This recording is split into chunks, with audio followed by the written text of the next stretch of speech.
Ito nga ang naging selebrasyon ng team ng Boston Celtics matapos nga nilang manalo ng championship. At ating uunahin ito mga idol sa loob pa nga ng court nung na-realize na ng team ng Boston Celtics na sila'y magiging kampyon. Panoorin natin.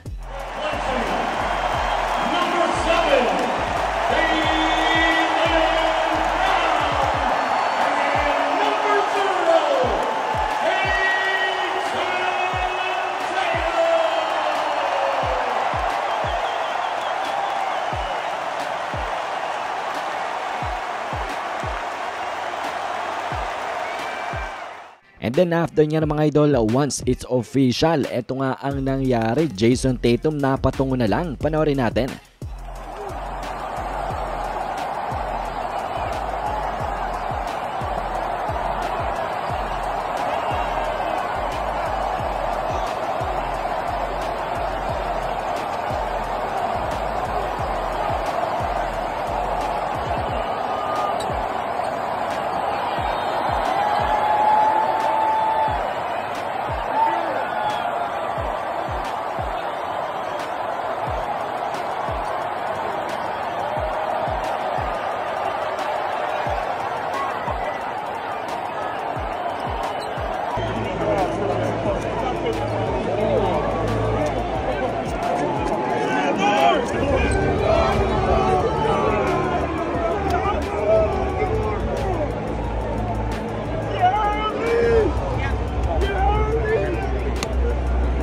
And then matapos nga ng celebration on the court ay tuloy nga ang celebration papunta naman sa locker room ng team ng Boston Celtics to start the official celebration ng kanilang naging championship this year. Atin tong panoorin.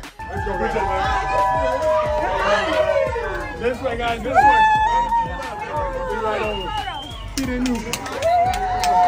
Man.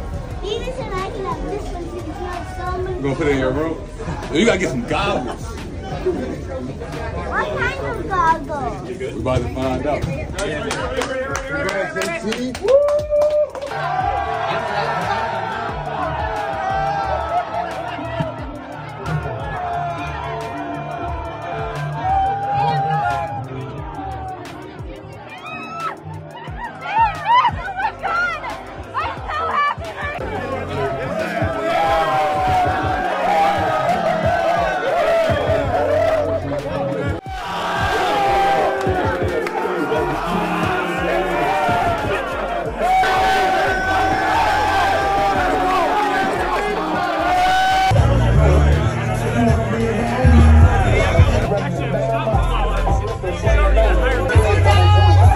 At yan nga ang ilan sa mga kaganapan ng pagse-celebrate ng team ng Boston Celtics ng kanilang championship.